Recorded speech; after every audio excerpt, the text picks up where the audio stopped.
Funsie, welcome back. We're a day late and $1 short, but it's because of me. I'll take the blame. I was on Smashbox last night, so that was very last minute. It was also Big awesome. baller. Yeah, how was that? Big baller. Wait, It was Ben, super cool. context. What is Smashbox? Oh, okay. For any of you non-disc golfers that are for some reason listening to our podcast, Smashbox TV is another disc golf podcast. So by Terry Miller, the disc golf guy.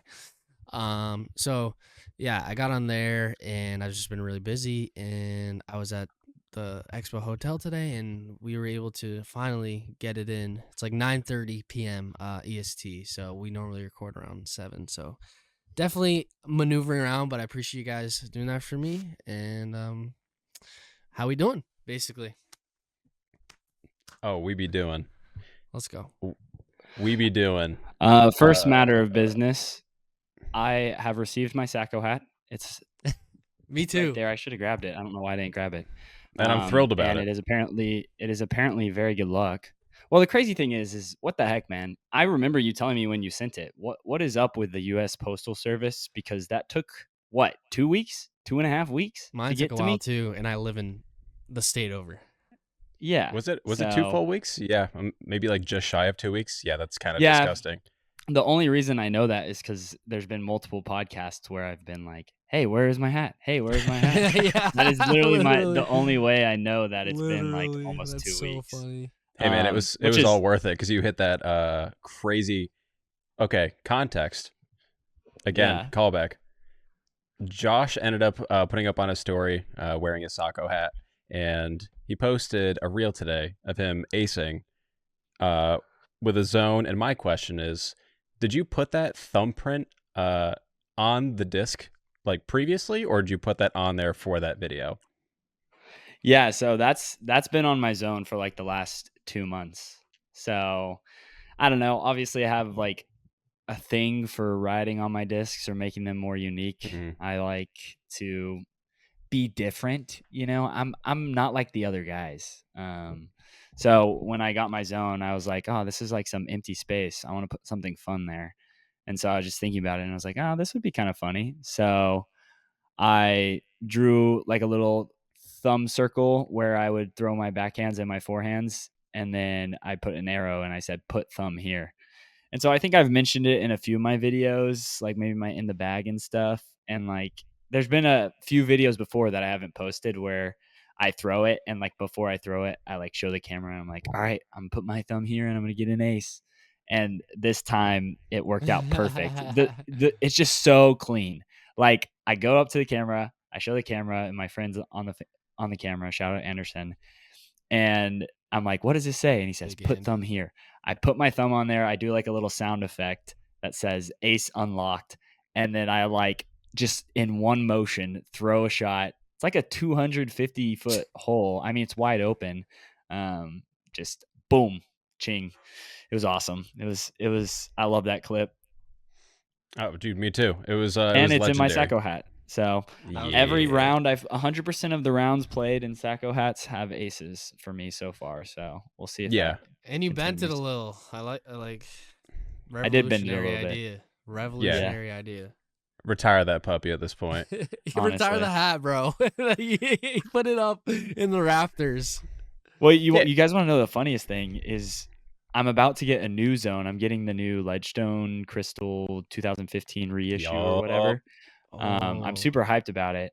And literally before this round, I was so close to taking my zone out and not having it during the round, just because this one's gotten a little bit beat up.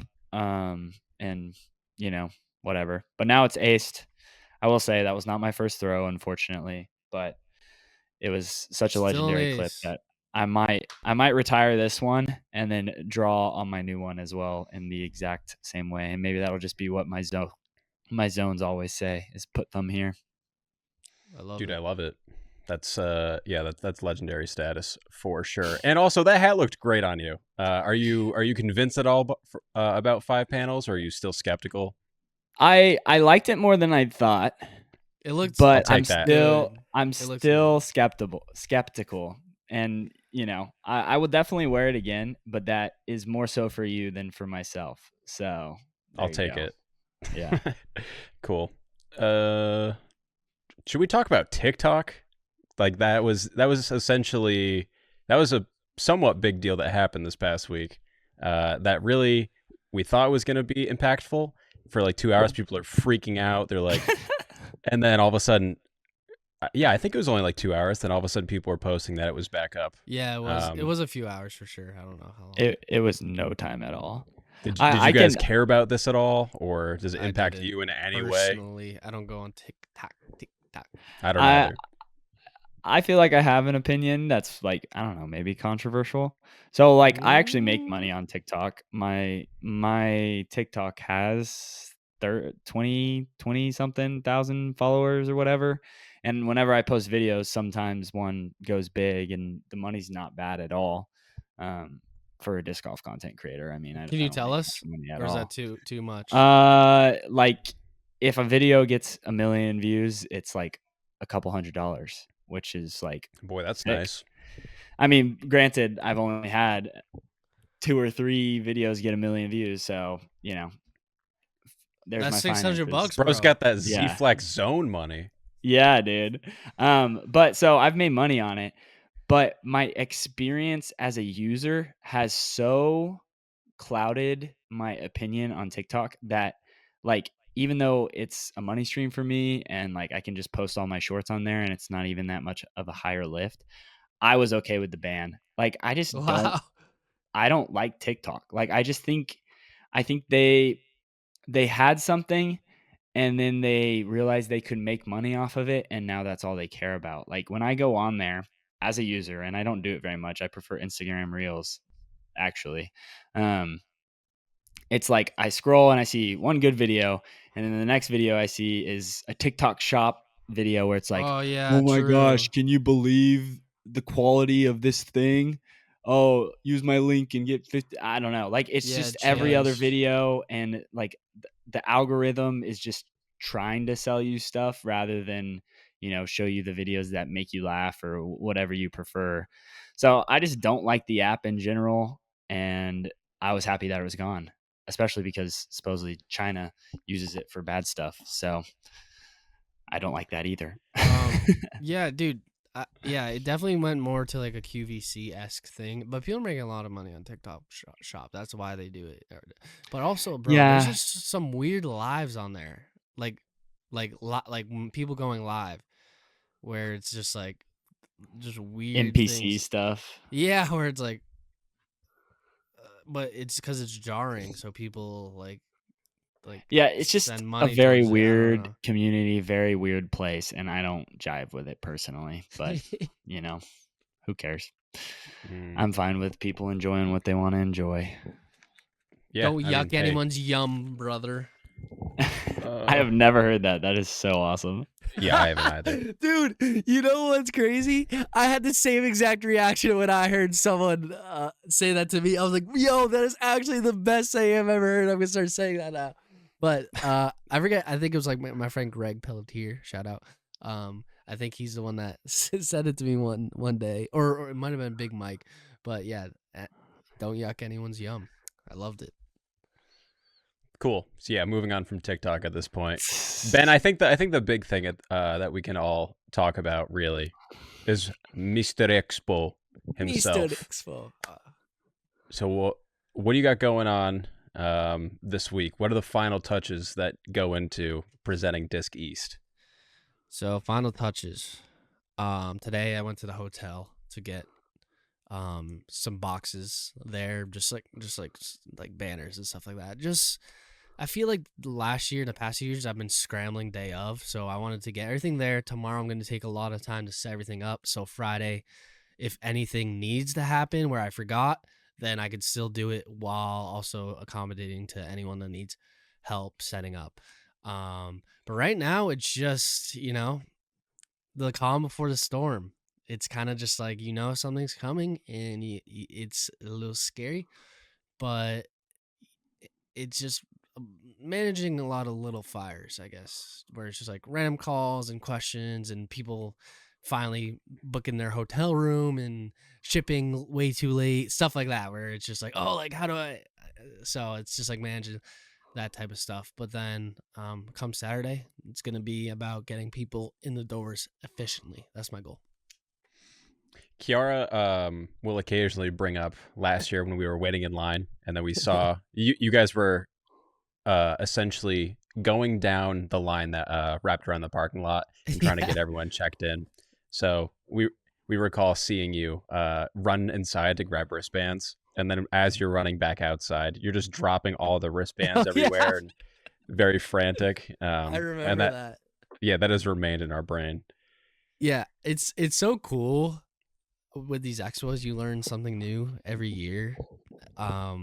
I guess with anything, but where it's like, to make me more efficient. Now, obviously checking people in line before they come in was super efficient.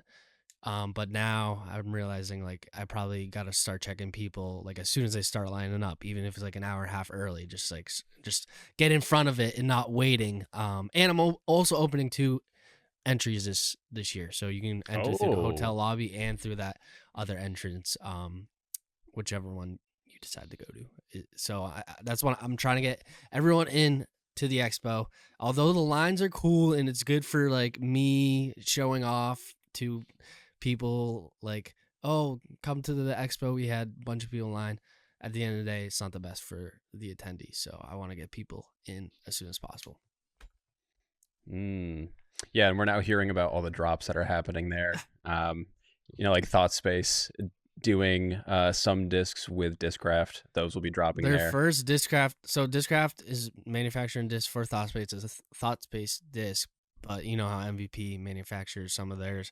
So now they're broadening it up to Discraft, and it's called the Expanse. So that's gonna be cool. And Simon just announced on his socials what the VIP disc is gonna be. Yeah, the Prism Proton Pixel. So it's a clear pixel, never before been seen, which is like the coolest thing ever. And MVP sponsors the expo, so shout out to them. They have been absolute pleasure to work with. They're good guys. Dude, I'm very excited. I'll be bringing my buddy JP along with me. Maybe you've seen him on a couple another round clips that have been posted. Is this the one you recently like connected with, and then he started getting back into disc golf, or started disc golf? No, so JP, this is one of my best friends that I've grown up with my entire life, from my hometown, and he has taken interest in disc golf, and it's just fun watching him figure everything out for the first time. That's what I'm saying. Is this Foxtrot barrel glove? No. So that was Joshua Sandage, who I used to play in a band with. And JP, like I brought him to MVP Open previously, and it was like magical for him watching Paul Uleberry ace hole 8 over the water and just seeing everything for that day. He's like, we need to come back here. So yeah, he'll be coming along with me. It sounds like. Sick. So it should be a lot of fun. This is that safe guy when he throws into the middle of the lake. I just posted him a few days ago on another round where you were like, oh, that's safe. That's you. You're commentating. Yeah. So exactly. That's him throwing. Okay, got it. Yes. For context. So if you guys go on another round, you'll probably see that clip. But yeah, again, very excited.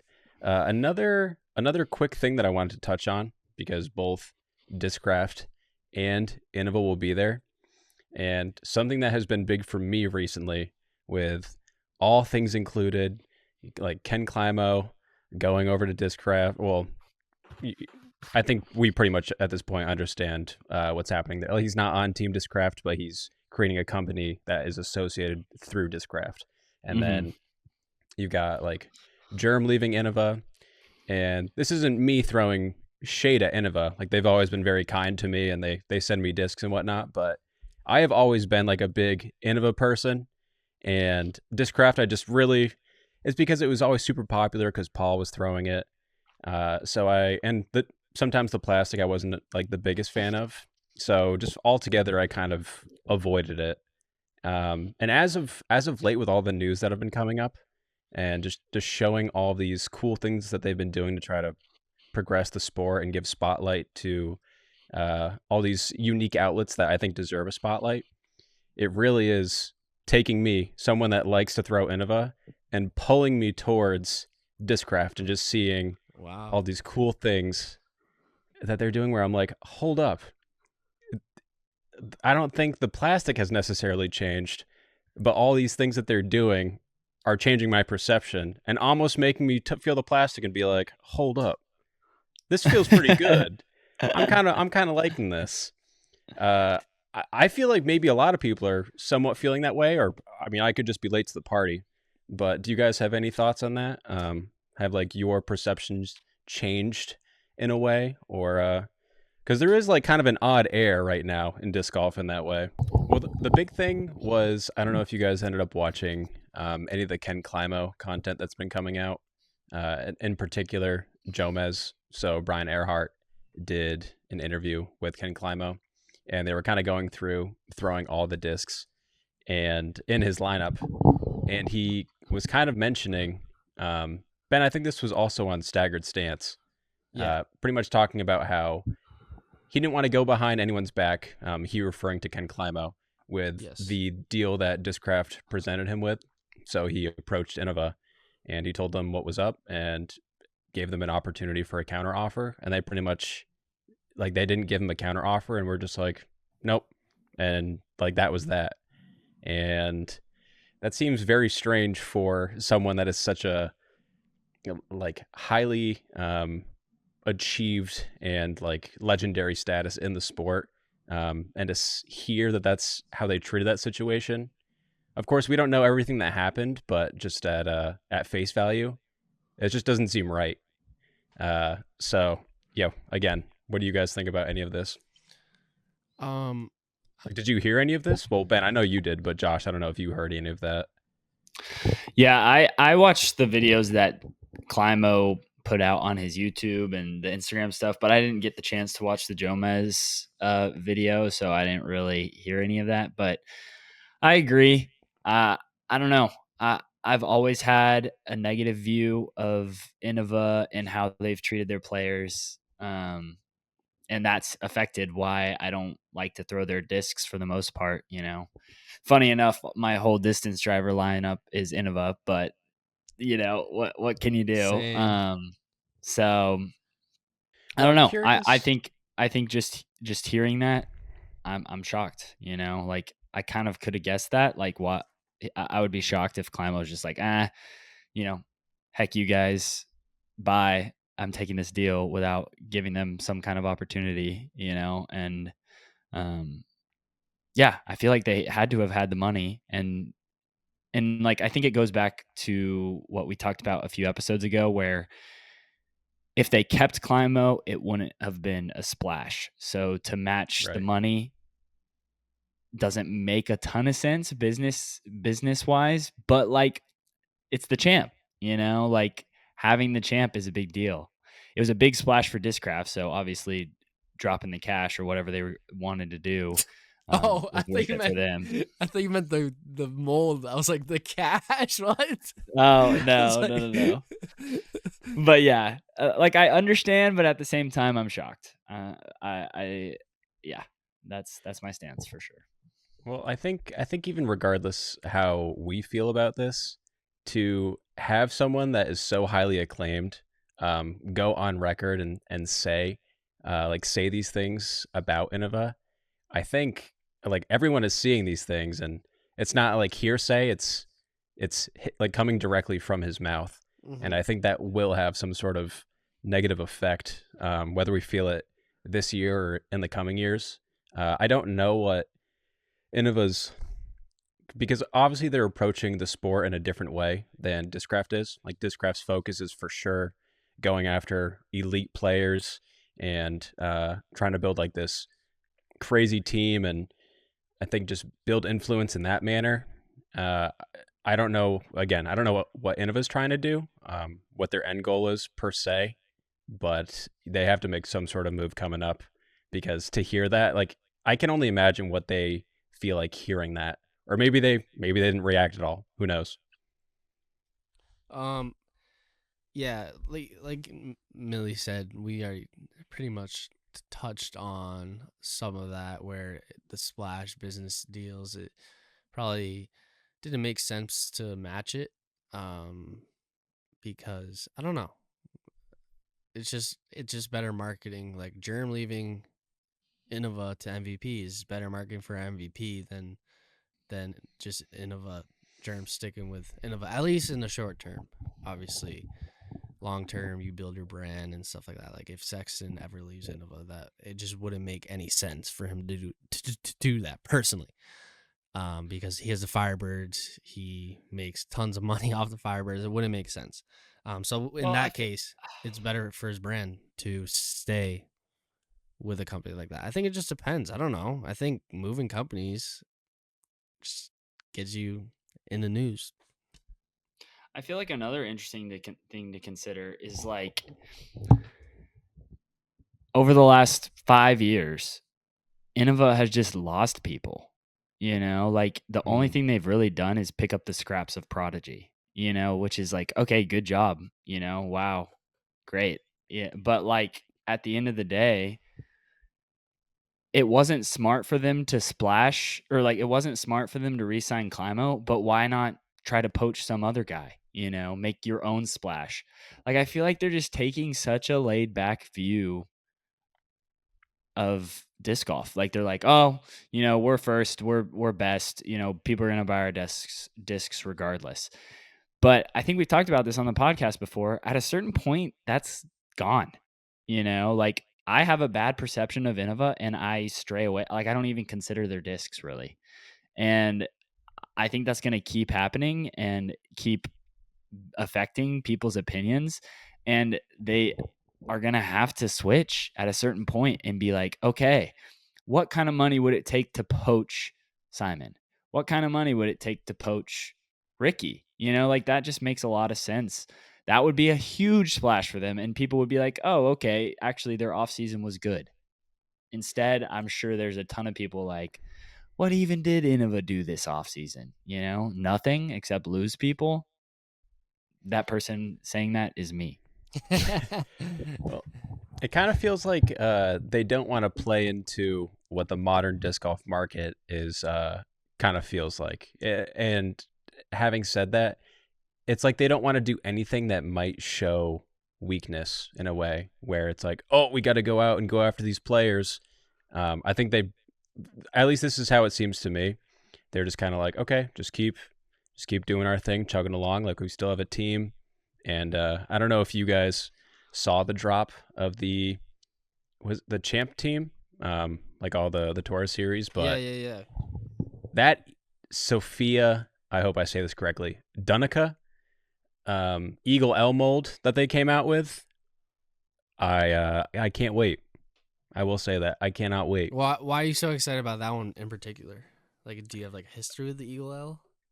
Yeah, that's one of the types of discs that I just found out on the course, and I'm like, okay, cool, a disc, and then throwing it. It was a lot of fun, and there's also just something because Innova's been around a long time about like an old mold.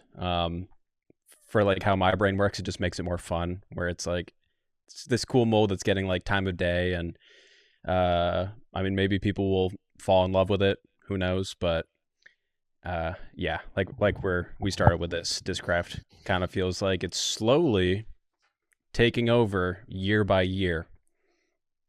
We will see. Yeah, More MVP market is shares definitely giving them being spread up. Yeah, spread out. In my opinion, I think MVP Discraft, even all the other companies are definitely taking it away from Innova. As of right now, it's definitely it's also hard when you're a giant like Innova to maintain that forever because competition. It's always gonna try and take as much as they can. But yeah, that was it. This is just something that I've been thinking about lately, and I figured worth sharing and seeing if other people feel that way. Well, you also have Prodigy signing players. Maybe they're not. Rathbun. Yeah, that's a great pickup, bro. Yeah, I think that's their best move so far. Oh, completely agree. He's nasty and has a potential, and he's always been like on Discmania. He's nasty, always like in the chase, or he was on lead card a good amount of times, and then he got his shoulder injury or something Then he signed to DD, and then this year, recovering back from his injury, he started to pick it up again. We started seeing his name a lot more and a lot more. So he definitely has a high ceiling as to like the potential to be the face of Protege.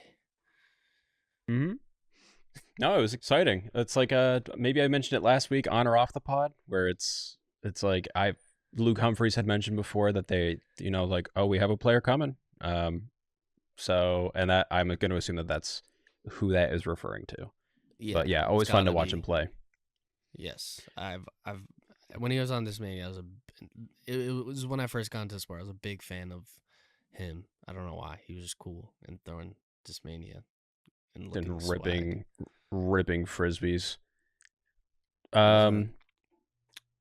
Also wanted to rehash, if you guys listeners can't tell, I just wrote down, like, right before we came on the pod, just like a few things that have been like living in my brain personally. So previously we had talked about the topic of like coolest branding in our opinions of like disc golf companies, whatnot. And one that we did not mention, and I don't think many people would even think of, is Gateway Disc Sports. What do you guys think about this? Because when I took the time to think about it, it's all kind of like magic and fantasy themed, and all like disc names. Yeah, disc names and art and whatnot. And I found that to be, I mean, for me, being like a nerd, I think that's actually kind of sick. And they might have like some of the coolest like naming scheme and like overall art sort of deal in disc golf.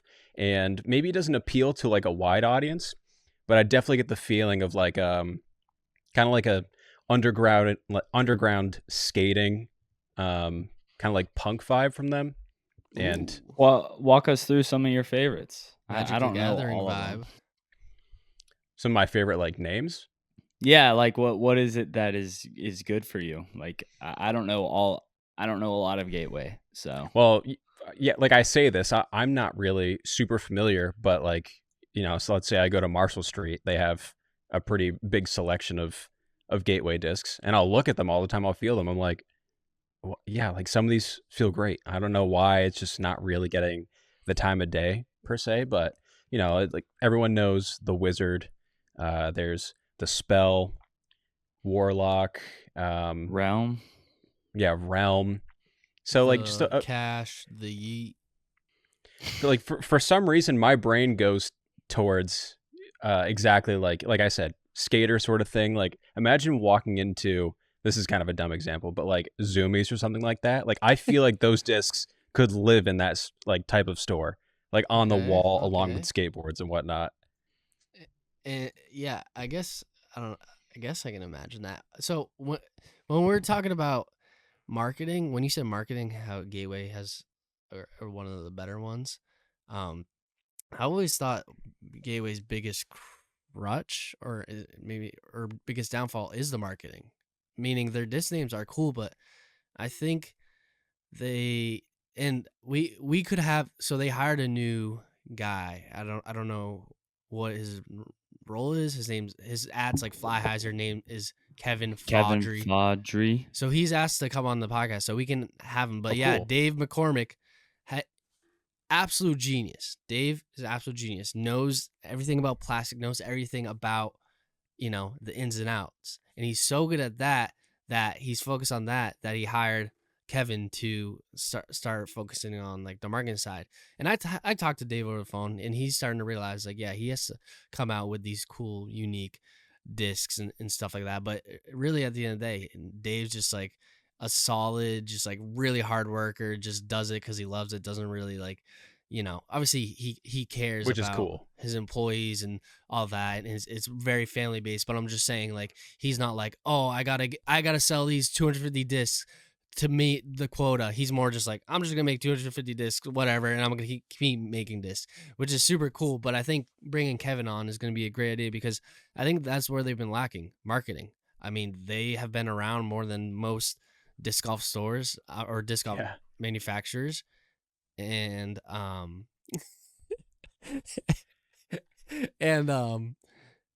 they had the opportunity, obviously, to keep climbing with them, but it kind of just tapered off as more and more manufacturers came. So I'm excited to see what Kevin does, and I think if Gateway can market a little better, a little cooler, maybe have their blends a little more not as confusing, maybe, like where it's just like, There's a it's just lot like of options. there's a lot of options. Maybe it's like this is the staple, this is like the Chant plastic, this is the star, and just have like a few staples, and then have the other things kind of based off the star, like Rubble Star or something like that, where it Yeah. makes a little more sense. Because I think that's some companies' biggest downfall. It's just way too much variety where you're like, I don't even know exactly what I'm throwing. Yeah, I apologize if I said marketing, because they lack like some consistent marketing, but I feel like they potentially have some of the most potential with like the branding that they currently have. It just like maybe Kevin coming in is that next step that they really need to push it, and I don't know, like get people to be like, hold up, Gateway, that exists, that's cool. Yeah, and so Gateway's coming to both disc golf expos, so it's not like they're not trying. That's not Oh what yeah, I'm saying I at don't. all. They're out there for the people. I'm just saying, I think sometimes, like for me, I run the disc golf expos. There's some things that I am not good at in regards to the disc golf expos that if I hired someone, the brand and company would do way better because I'm good at some certain things as opposed to another. Of course. That's what I'm saying. No, I hear you, man. Yeah, for listeners, Ben and I are talking, and subtly Josh is dropping in and out just I during don't the know conversation. why. Like, what is happening with this guy? But it might be a Wi-Fi issue for him. No, cannot see you, but I can't hear you. All is good. I can't hear him. You can hear him? Okay. Apparently, newsflash. I don't know if listeners can hear Josh. How can you I hear can, him? but Ben can't. He's not even in the video. He's not even in the room with us. Josh, are you in the room with us? He's not here. though. He's here. That's hilarious. I can. Yes, I can hear you. Tell him to join back in the link. That's amazing. Alrighty. Yikes. From there. Yo, let me hit this list. The transition goes crazy right now. We can't edit this out. Oh, he's back in. Yes, now I can. Okay, cool. What happened, bro? How could Sajko I don't hear you? know. Unfortunately, I think I've mentioned it on the podcast, but I got a house recently, a few months ago, and we have a Wi-Fi provider who is known to have random dropouts, and so I've been progressively getting more and more of those. So after my contract with them is up, I will be getting fiber internet. So there we go. Perfect. It It genuinely made no sense how Sajko could hear you though, and not me. that was undescribable. I really don't know what just happened there. But yeah, I'm actually a medium. Position. Yes, Sajko. Yeah. So let's talk YouTube videos. Let's do it. So before coming on here, Josh, do you want to tell the people what you and I were kind of talking about? Yeah, so, well, we kind of talked about two things. I've been in a slump, and Sajko just posted a few videos that were a little bit lower effort than his original Hot Fire Flames drop. Oh, for sure. And I still really enjoyed them. I enjoy Sajko as a homie, as a disc golf content creator, and I've encouraged him to make YouTube videos and start posting them more consistently, and he is doing it, but it's a little bit more casual than his first video, which I don't think is bad by any means, but it's just different. And so, yeah, talk a little bit about your mindset behind posting these videos, and why you did it. Well, I've a lot of times when we would come on the podcast and be like, "Hey, what's up, guys? How's everyone doing?" For the longest time, up until recently, as I've gotten into more of a groove and gotten faster editing and all these different things, I'd be like, "I'm just trying to keep up with all the work that I have." Um, and that workload hasn't changed aside from, like I said, those things that I'm more comfortable in the space that I'm in.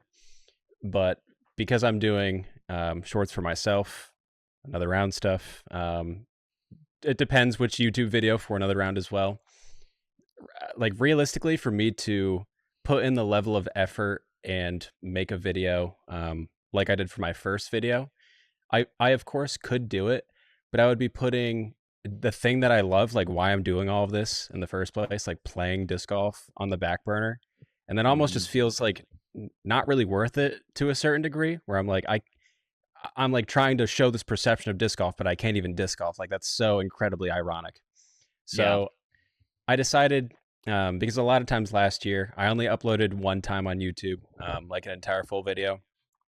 And I'm like, oh, well, I can't work on this because there's all these things that I want to do. And there's like a very specific way that I want to approach everything. And I recorded those videos.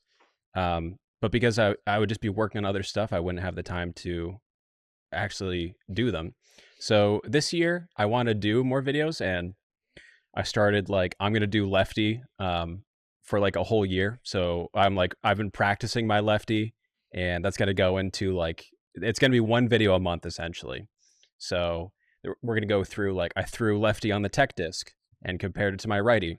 And then I'll just like spoil some stuff. I want to go through overthrow and have them like give me corrections that I can work on my lefty form to like get better. And then, so it's going to be, I think, something different. And I know the title was kind of clickbait, but that's kind of what the point is, because like I mean it, and like that's what I'm going to be working on.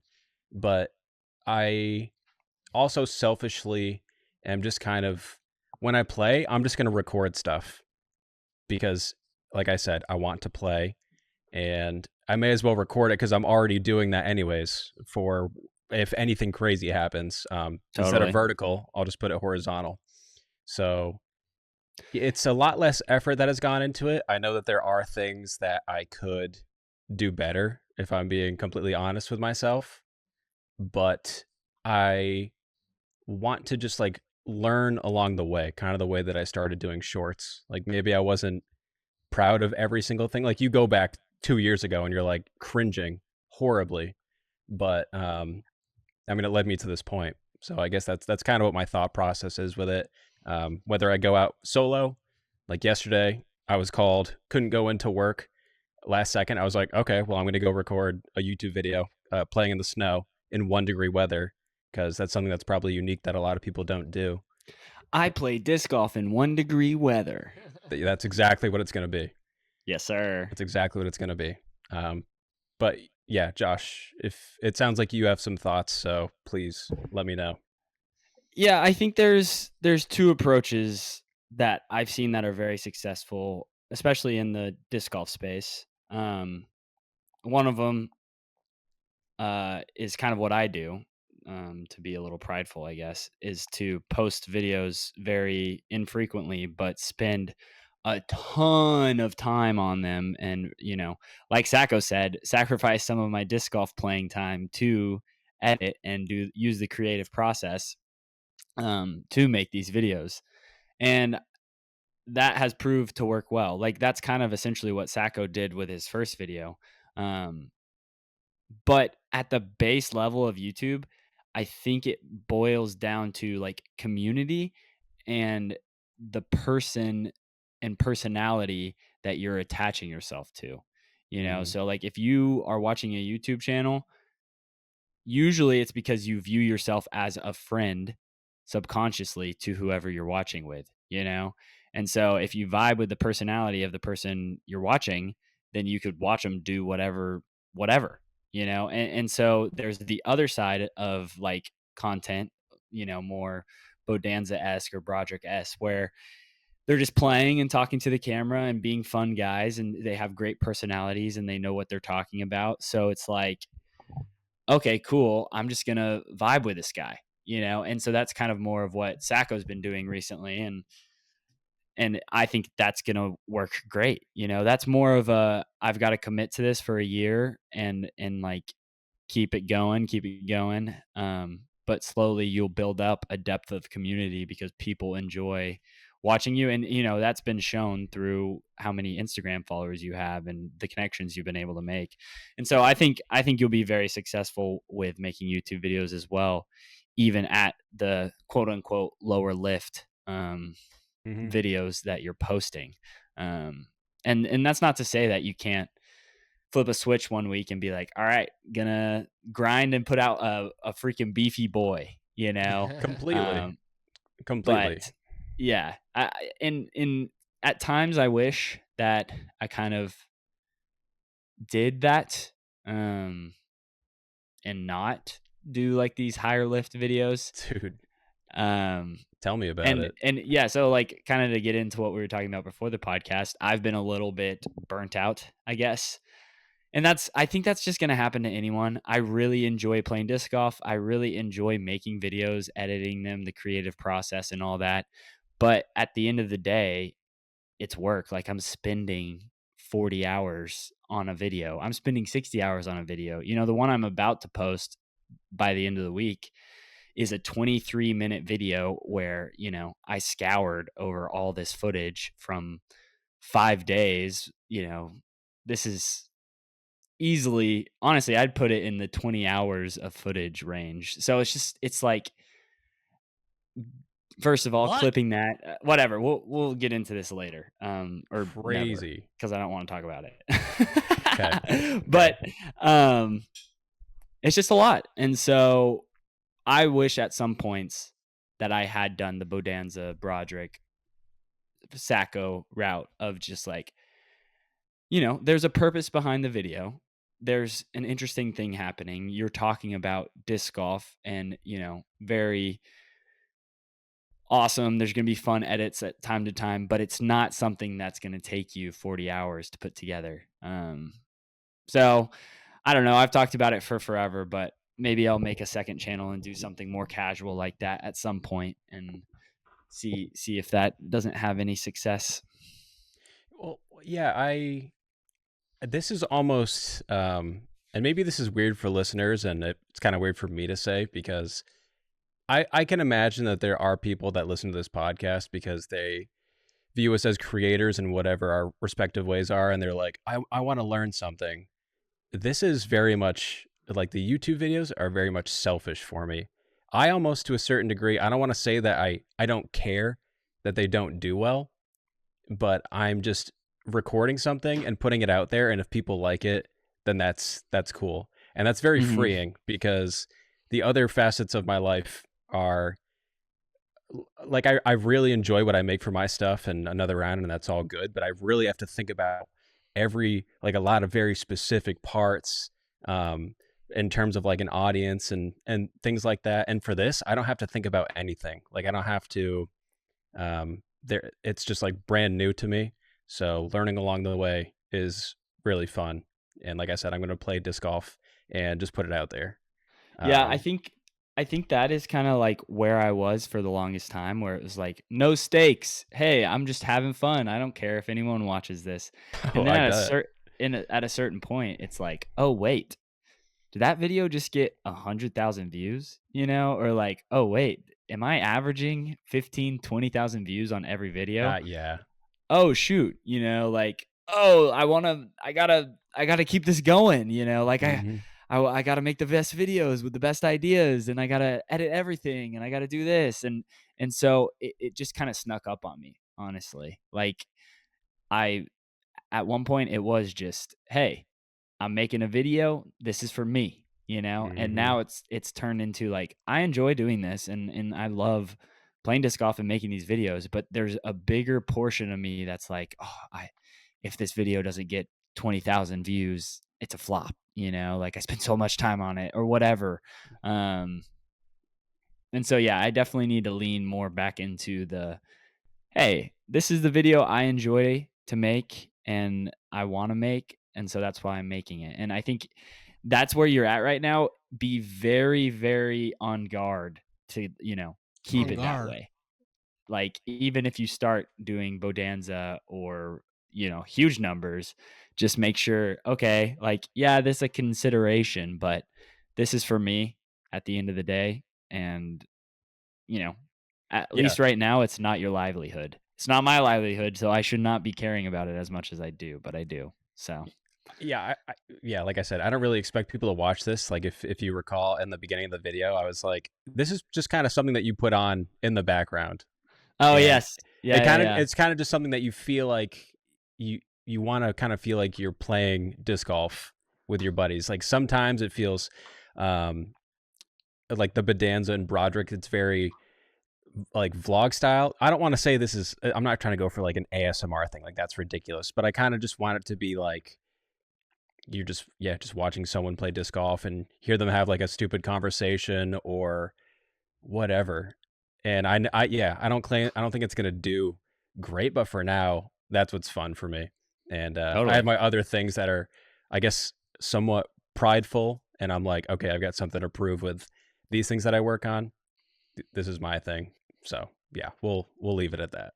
But it's been fun. I have 2 more that I still have to edit, where I like made a bag for Kiara, and she ended up finding like discs that she liked, and so we'll see. It's just a matter of being able to do them because still working on some other stuff, of course. But I've already uploaded more this year than I did last year, so that's a win on its own. Yes, sir. Yes, sir. Yeah, what you guys are talking about is literally what I've been thinking about for the past like month or so. It's like I want to make more videos, but I gotta just record what I'm doing, the process. No longer, I don't think I am going to be efficient where I'm planning out videos like first one to ace or Yeah. stuff like that. It's just too much chaos. I'm just gonna like have my fiance just come out, record me in just day-to-day life. I mean, people love that stuff, and it's just that it will make me post a lot more because it's just less intrusive, I guess, less like impactful, where it's just like I'm just recording what I want to do at that time, not because like, oh, I gotta go record this, set up the camera, I gotta go get these people's reactions or something like that.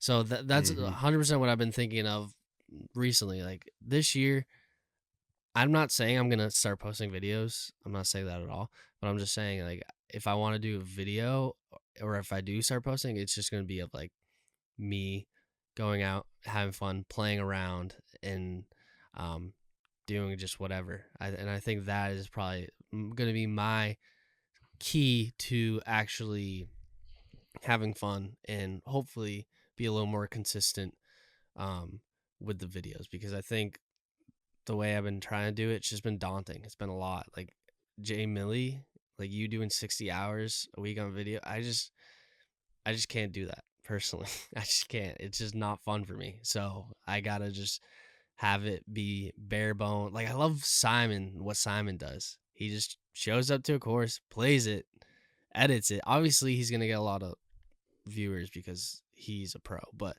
he edits it, puts it out, and people like it. There's so many people that have been built brands off of, like recently Sam Sulek. He just literally posts like 40 minutes of his day working out, and like people, it gets millions of followers. Or the biggest thing that like made me kind of start to realize was David Dobrik posted a vlog recently where he got shredded. And I was watching it. I was like, "This is one of the best videos I've ever seen." Because not the shredded part. Natty. In the not natty. In the beginning, it was just him. Obviously, he's traveling the world, so he got a lot of clips. But it was just him filming what was going on, and that was it. There was no special effects, special edits, and I was like, that was one of the better YouTube videos I've ever watched, and I was so intrigued. Yes, he went to like the pyramids and like the crazy things, but I was like, this is actually was really cool. Maybe I just need to simplify it and not be so, like you were saying, don't care about the views, just post, and then eventually over accumulation of years you'll have a like a fan base. I don't know. I think that's what happens. Yeah, that's how Instagram started for me. So instead of just trying to be very precious about everything, just post and learn along the way. You've been kind of off the rails on Instagram recently. Yeah, you've been. I don't mean that in a bad way. I mean that like you've been in, like you've delved to a different part of your brain like you've and put it into your content. Every reel I've seen of yours recently, I've been like, oh my gosh, Sajko, this is crazy. But like in a good way. In a good way. I'm laughing. It's hilarious. What you're doing, yeah. But I'm like, oh my gosh. Before it was like throwing in the park. Now it's like this can of beans is gonna be spilt on the disc, and I'm gonna launch it in the air. Yeah, that's for listeners. That's not a real video, but it could be. It could be. You got it up. Yeah, thank you guys. This year, so last year, so one of the weirdest things that people tell me, and I know it's in like they're meant as a compliment. They'll say, "How do you have so few followers?" And I know they, like I said, I know they mean it in like a good way. Disc golf. That's why. I think, well, yeah, of course, disc golf, but there are people that do like a similar-ish thing to what I do on Instagram, and maybe they have like, way more than I do. I think last year was very much an experimental year. I think one thing that I will give myself is I'm not afraid to try stuff, and that does help, but it also, of course, can hurt what I do. And it also, there was not really like a consistency in the things that I would do. I'd be like, oh, it's fun like doing this crazy edit, or it's fun doing like this comedy, or just like going out and trying for an ace. And I think now I've kind of realized what I like to do. I like to make, as people have called it, bordering on unhinged content.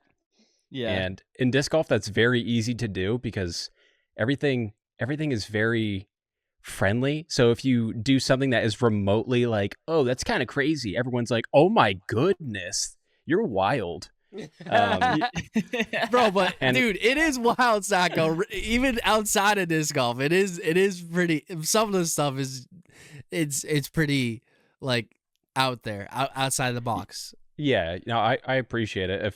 As long as you're meaning that as a compliment. No, yeah. But you were saying like, what I thought you were saying was like, yeah, people are like, they think it's not like, it's not that out there because, but I think it is pretty out there. But yeah, it's not in a bad way. I think it's hilarious. I mean, I'm just gonna go on your Instagram. No, I do appreciate it. The point that I was getting to is I essentially figured out what I like. And I applied that with just like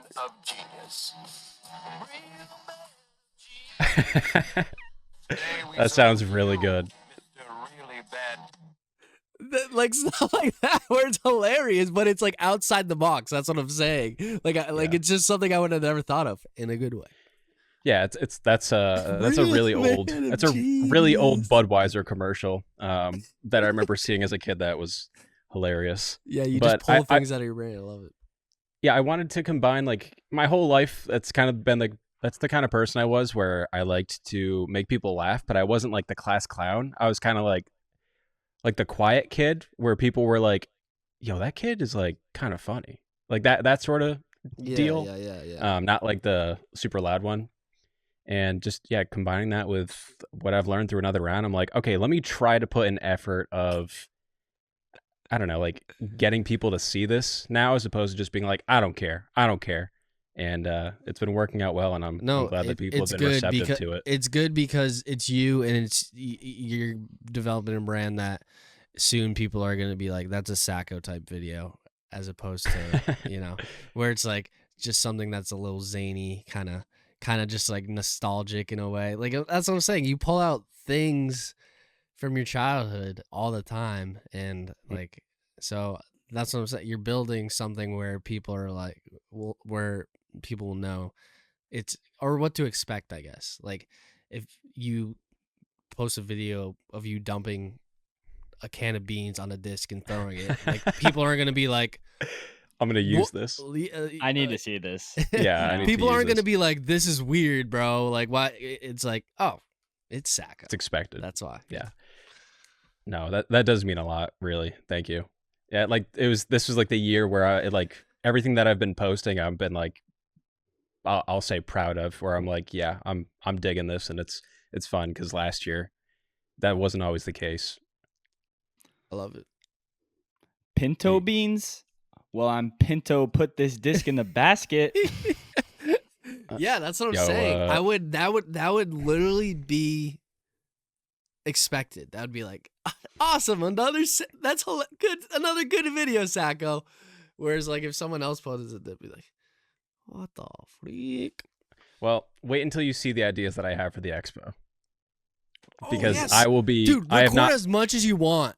Do as much as you want. I'm excited for that. Yeah, don't think I said it on here, but I will be working for another round covering the Expo on Saturday. I did not so know if anyone sees me, feel free to come up to me and hang out, because that's why I'm there. It'll be fun to meet a bunch of people. Yes. So if you want to get another round and you're bad at disc golf, this is your chance. Yeah. And you can't ace, I should say. And you can't ace. This is your chance to get on it. What's up? Absolutely. Ben, is the outdoor course going to be there this year? Yes. That was there last year? Yes. Ooh. White Mountain Disc Golf. Matt Albee from White Mountain is doing it again. So very exciting. It's like there's snow on the ground, unfortunately. So, but you can get some good content there. Discies, baby. I can't wait. I should be playing around with our buddy Andrew Manganelli on Friday. That's sick. And his words that he said, talking about like it's better just to put out content. I think that's really what helped fuel the YouTube, what I've been doing this year. So shout out to him. True. Those facts. That's what I think I want to, after these expos, I don't really have anything going on. So I think I got an RV. I might travel and just post cool things in my travels. So I love that. We'll see. We'll see though. One more thing about Andrew that I don't think I've gotten to say. He sent me 2 boxes of just like a bunch of tech stuff, like cases for my iPhone 16 Pro Max, or like these cool lenses that I can try. Andrew, send this to me, bro. Am I just like what? So Sajko's the favorite. It's being revealed that Andrew likes Sajko the most out of all 3 of us. That's crazy, bro. So they've been very helpful for me, and I haven't gotten to say it anywhere, and I kind of felt bad that I haven't said it anywhere. So I'm saying it here, and it's helped me a bunch, because at the end of the day, he doesn't have to do any of that, and he did. So thank you for helping tiny creators. I like literally myself. just had to pay for this case, Andrew, and I literally just could have hit you up and been like, yo, case me. I can't believe I didn't know this. But yeah, I haven't talked to him about where we're going to play, but like Ben said, there's Maple snow Hill, on the ground. Obviously. Tell him I say hi and I miss him. Yeah. You guys have met? Me and him? Oh. Yeah, we just met on the podcast. No, I meant JJ Millie. No, not in person. Okay. Well, it's about that time, guys. I think we're kind of we're spent. Yeah, it's 10:30, so. Yeah, you're on the late Funsie pod. This is late night with the Funsie. Anyways, thank you guys for joining. That was pretty good. I appreciate that. Can you close us like that? Thank you for joining, Funsie. I hope you had a wonderful time with Sajko and J Millie. We love you. Please come to Disc Golf Expos.